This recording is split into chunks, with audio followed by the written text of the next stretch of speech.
নমস্কার বন্ধুরা, আমি সুবর্ণা। তোমরা সবাই কেমন আছো? আশা করি খুব খুব ভালো আছো। আমার চ্যানেলে নতুন একটা ব্লগে অনেক ওয়েলকাম। যারা আগের ভিডিও দেখছো তারা তো জানোই আমি আজ সকালবেলায় ভেলোর পৌঁছে গেছি। তো আমার সকালবেলা 5:30টার মধ্যেই চেক ইন করে নিয়েছে, যথারীতি যে হোটেলে থাকি শুভম রেসিডেন্সিতেই উঠেছি। তো আজকের আমার একটা অ্যাপয়েন্টমেন্ট ছিল সার্জিক্যাল ডক্টরের, কিন্তু কলকাতা থাকাকালীন এক সপ্তাহ আগে আমার ফোনে মেসেজ যায় যে টোটালি ওপিডি, যেটা সার্জিক্যাল ওপিডি সেকশন, তার টাইমিং চেঞ্জ হয়েছে। সুতরাং আমাকে ওইখান থেকেই ডেট চেঞ্জ করতে হয়েছিল, কারণ আমাকে 15 তারিখের ডেট দেওয়া হয়েছিল। আমি 16 তারিখের অ্যাপয়েন্টমেন্ট করেছিলাম, ওরা 15 তারিখের ডেট দেয়। 15 তারিখে যেহেতু আমি ট্রেনে থাকবো, সেহেতু আমি ডেট চেঞ্জ করে 20 তারিখের ডেট নিই।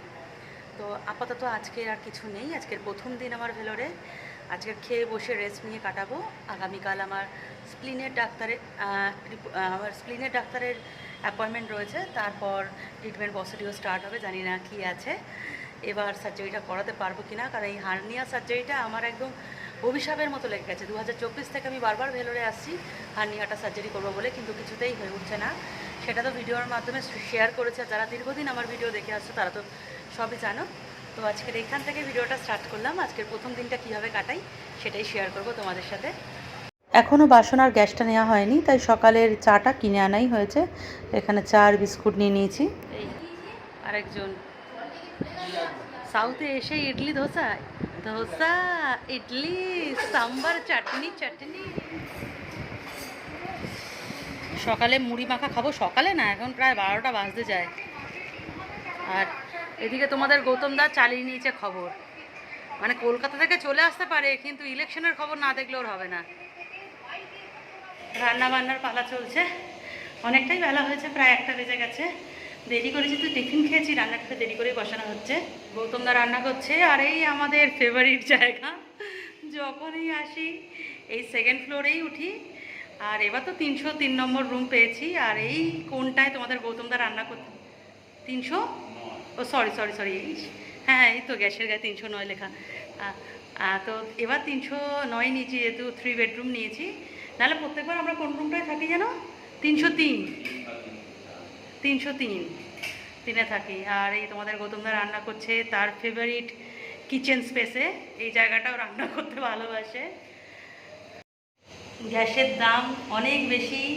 এই ছোট্ট সিলিন্ডার, এই 2 কিলোর 2 কেজির সিলিন্ডার হচ্ছে 600 টাকা। তো আবার বলেছে শেষ হয়ে গেলে 10 দিন পর গ্যাস পাবো।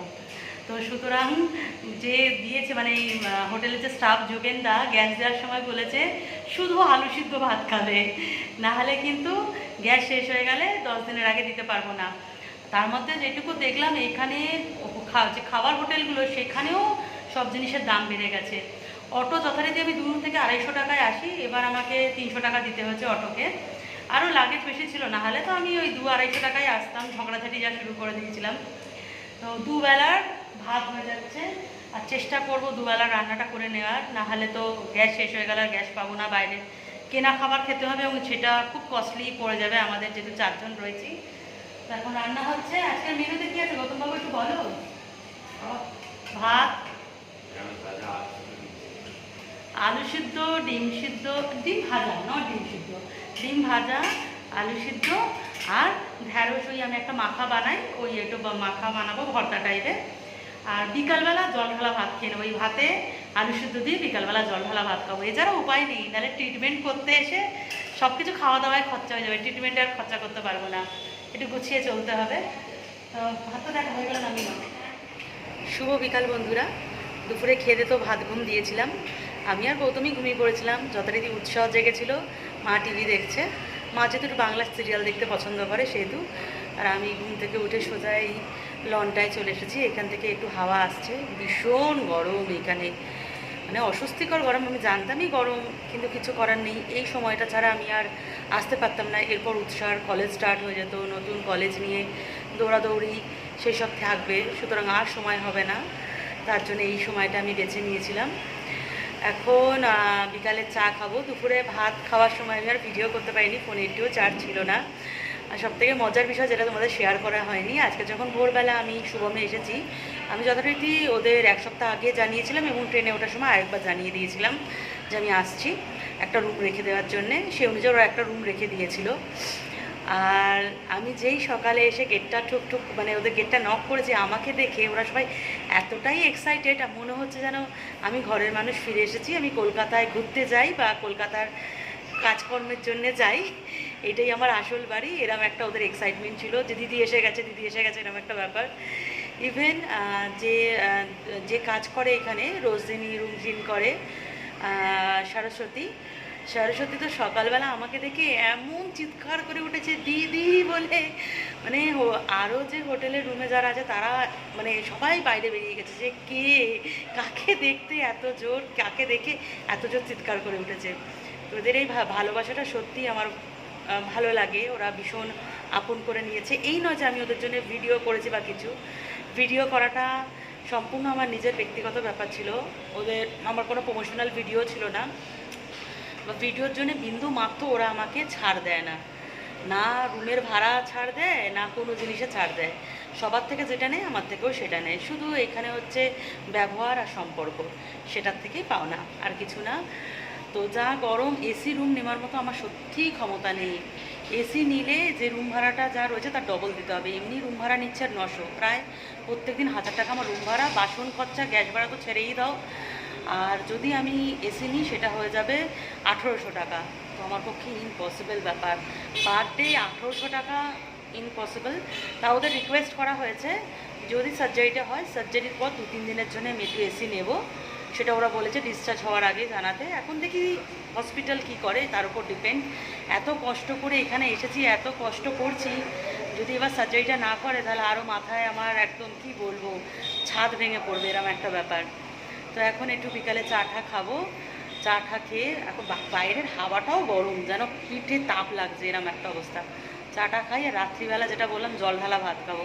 সকালে তো কী রান্না হয়েছে সেটা দেখাতে পারিনি, খাওয়ার এক্সাইটমেন্টে খেয়ে কতক্ষণে ঘুমাবো সেটা ভাবনা চিন্তা করে। আর কাল থেকে তো শুরু হয়ে যাবে আমার হসপিটাল জার্নি, ওই সেই একটা প্যাথেটিক লাইফ, ভাবলেই আমার গা শিউরে উঠছে।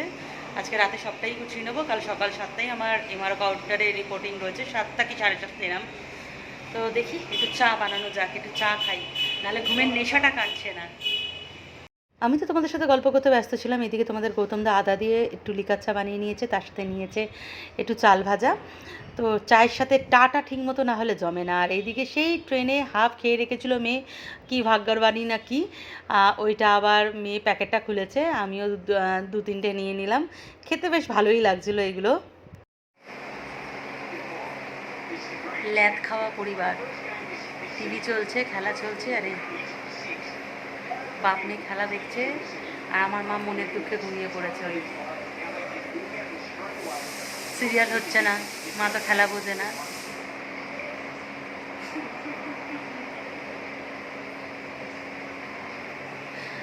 আর আমি প্যাঁচা জেগে বসে আছি।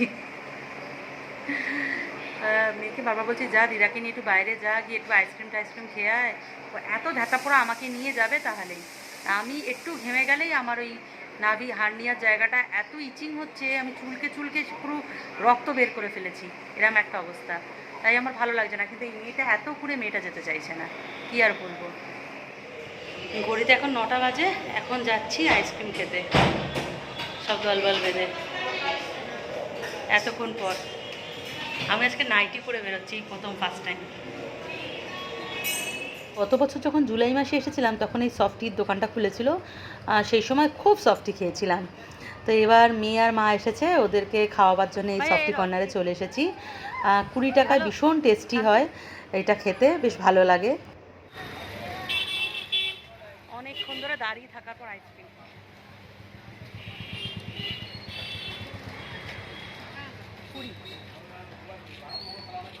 সফটি খেয়ে গান্ধী রোডে একটু হাঁটাহাঁটি, তারপর হোটেলে এসে রাতের ডিনারে জলঢালা ভাত, আলু সিদ্ধ, ডিম ভাজা।